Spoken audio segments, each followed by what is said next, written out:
Vous êtes sur France 24 et vous avez raison. Bienvenue dans votre journal de l'Afrique. À la une ce soir, une semaine après l'accident le plus meurtrier que le pays ait connu, 40 morts après la collision entre deux bus, le Sénégal annonce 22 nouvelles mesures pour améliorer la sécurité routière. Reportage à suivre dans ce journal. Le bras de fer diplomatique entre Rabat et Alger qui se déplace sur le terrain sportif. Le Maroc vient de renoncer au tournoi de football africain en Algérie, faute d'avoir reçu l'autorisation des autorités algériennes pour s'y rendre en avion. Nous ferons le point dans ce journal. Notre invitée de ce soir est une invitation au voyage à elle toute seule. Il était donc normal qu'elle nous invite dans sa valise. Un coffre rempli de trésors venant d'Afrique, des objets usuels, surprenants, esthétiques et originaux. Hortense Aksaga, journaliste, était notre invitée. Elle publie Made in Africa dans ma valise. Au Sénégal, 22 nouvelles mesures sont entrées en vigueur suite à la terrible collision entre des bus qui a fait plus de 40 morts. Cet accident est le plus meurtrier jamais arrivé sur le pays et a suscité une immense émotion et un ras-le-bol face au laxisme et au manque de sécurité dans les transports publics. Reportage d'Eliman Dao, Mbaïndir et Sarah Sako. Bou-Maraîcher, la principale gare routière de Dakar. Ici, l'interdiction des voyages nocturnes et les 22 autres mesures annoncées par le gouvernement pour lutter contre les accidents de la route sont accueillies de façon mitigée. Mohamedou s'apprête à faire 10 heures de route pour se rendre à Kolda, au sud du pays.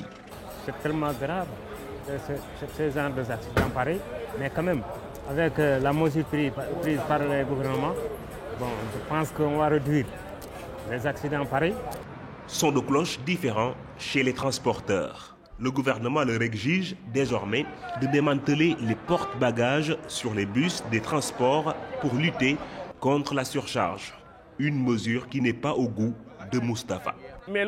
Les mesures sont très dures envers les transporteurs. On demande un peu plus de souplesse. On peut limiter le volume des bagages des voyageurs sur les porte-bagages, mais on ne pourra jamais les démanteler.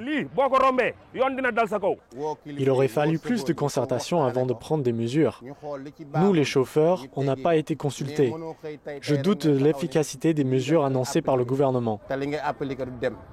Ce vendredi, le ministre des Transports s'est concerté avec les acteurs du transport interurbain. L'objectif est de trouver des terrains d'entente pour appliquer dans l'urgence les directives du gouvernement. L'application ne va pas être une application aveugle. On est obligé d'adapter nos mesures, de faire passer un peu de pédagogie, un peu plus de compréhension et au fur et à mesure de rectifier le tir. Mais en tout cas, il n'est pas question de reculer sur aucune mesure qui a été annoncé par M. le Premier ministre. Par contre, il y a toujours des dispositions à prendre pour faire accepter ces mesures. Le renouvellement du parc automobile fait partie des mesures les plus attendues par les Sénégalais. La moyenne d'âge des véhicules de transport en commun au Sénégal est d'environ 25 ans, selon des chiffres du ministère des Transports. La sélection marocaine de football n'ira pas au CHAN, le championnat d'Afrique des Nations qui se joue en Algérie jusqu'au 4 février. En jeu, le refus des autorités algériennes, d'après Rabat, de leur fournir des autorisations de vol. La sélection marocaine a quitté l'aéroport Rabat-Salé où l'équipe attendait le feu vert d'Alger pour décoller. Caroline Lambolé. Plutôt qu'en avion, c'est finalement en bus qu'ils quittent l'aéroport de Rabat après plusieurs heures d'attente. Les joueurs de la sélection marocaine ont fini par jeter l'éponge. Ce qui se passe aujourd'hui est malheureux. Ces jeunes travaillent depuis des années et depuis des mois, ils s'entraînent pour le championnat d'Afrique des Nations. Ils étaient prêts à participer et à défendre le titre du Maroc.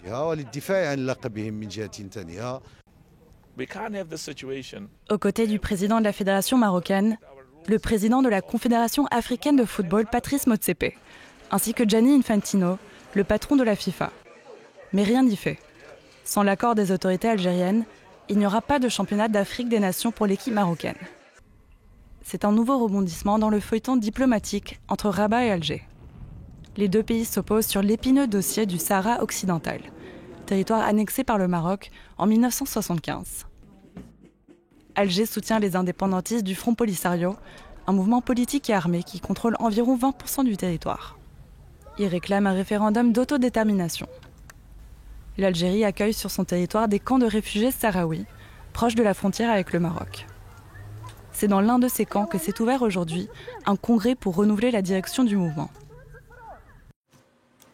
L'appel de l'Union européenne lancé à Addis Abeba, les chefs de la diplomatie française et allemande ont demandé aux pays africains de condamner l'agression russe en Ukraine tout en insistant sur la volonté de l'UE d'intensifier ses relations avec l'Union africaine. Notre envoyé spécial en Éthiopie, Clotilde Hazard, nous en dit plus. Ce matin, les ministres européennes Catherine Colonna et Annalena Baerbock ont réaffirmé leur volonté de voir le continent africain intégrer les instances de gouvernance mondiale, le Conseil de sécurité de l'ONU ainsi que le G20, un point sur lequel a particulièrement insisté le président de la Commission, M. Moussa Faki.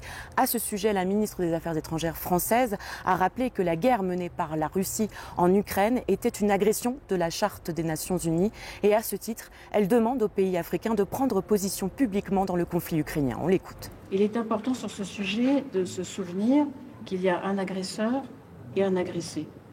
Et il est important que tous disent à l'agresseur qu'il doit cesser son agression. Et vous le savez, nous avons des intérêts communs à ce titre et nous avons des attentes à l'égard de nos amis africains et nous vous en avons fait part. Cet après-midi, la ministre française a signé 2 conventions pour accompagner la reconstruction des zones qui ont été touchées par la guerre au Tigré. Le premier accord porte sur le rétablissement de l'électricité dans le nord de l'Éthiopie. Le deuxième renforce la sécurité alimentaire par la distribution de semences, de bétail et de matériel pour l'agriculture. Par ces accords signés, la ministre espère montrer que le processus de paix peut se faire de manière concrète et rapide et améliorer le quotidien de près de 12 millions d'Éthiopiens. Le gouvernement malien dit vouloir rapatrier 600 de ses ressortissants actuellement coincés dans la ville d'Assamaka au Niger. Une situation d'urgence humanitaire qui dure depuis plusieurs mois pour ces Maliens expulsés d'Algérie et de Libye vers le nord nigérien. Des milliers de migrants se sont retrouvés au Niger après avoir, selon eux, subi des violences de la part des policiers algériens. Harold Girard. Plus de 500 migrants subsahariens sont encore arrivés dans le petit village d'Assamaka, ce qui porte leur nombre total, selon nos informations, à environ 2000 personnes coincées sur place en situation d'urgence humanitaire, alors même que le centre de transit de l'Organisation internationale pour l'immigration ne peut contenir que 1000 bénéficiaires. Il y a quelques semaines, nous nous étions rendus à Assamaka et avions pu nous entretenir avec quelques-unes de ces personnes qui disent avoir subi des violences de la part des autorités algériennes lors de leur expulsion.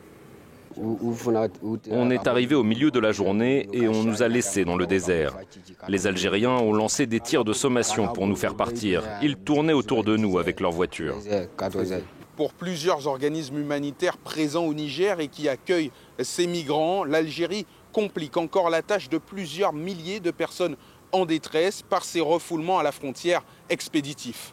Il y a eu des cas, par exemple, justement, de gens qui travaillent sur un chantier, forcément, c'est des travailleurs immigrants, etc.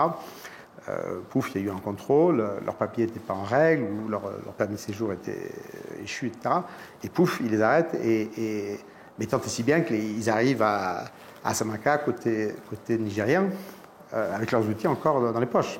Le Mali est le pays le plus représenté parmi les personnes coincées à Assamaka. Le rapatriement de 600 de ces ressortissants est une initiative très rare selon plusieurs sources humanitaires, mais bienvenue compte tenu du fait que la pression migratoire sur la région d'Agadez redescend difficilement depuis plusieurs années maintenant.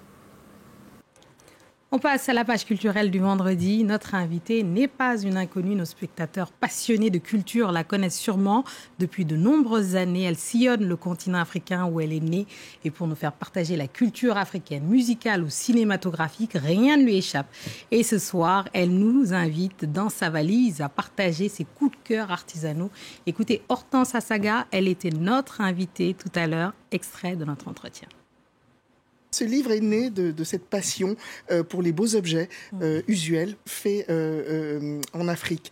Je suis toujours frappée quand je me promène sur les marchés, un peu partout, et je suis allée dans plus d'une quarantaine de pays dans le continent, sur le continent, de la beauté, du plus petit panier, de la plus petite vannerie, au collier, au textile. Donc j'ai voulu mettre tout ça en image et dans ma valise d'abord avant. Et ensuite en image.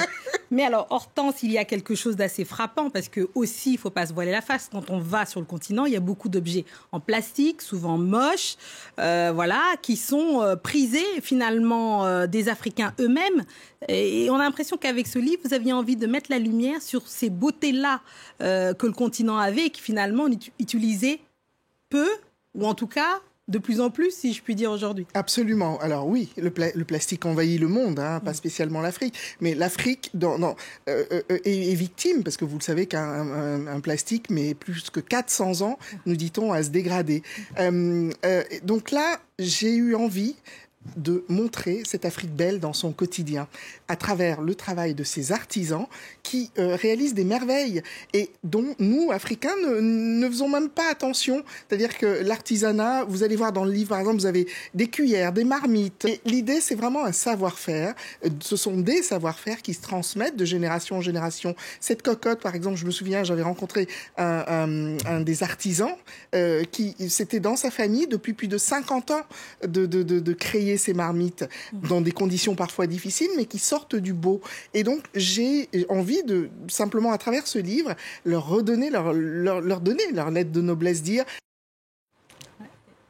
Merci, c'est ainsi qu'on referme ce journal de l'Afrique. Merci à tous ceux qui nous ont suivis partout où que vous soyez. Restez avec nous car l'actualité continue sur France 24.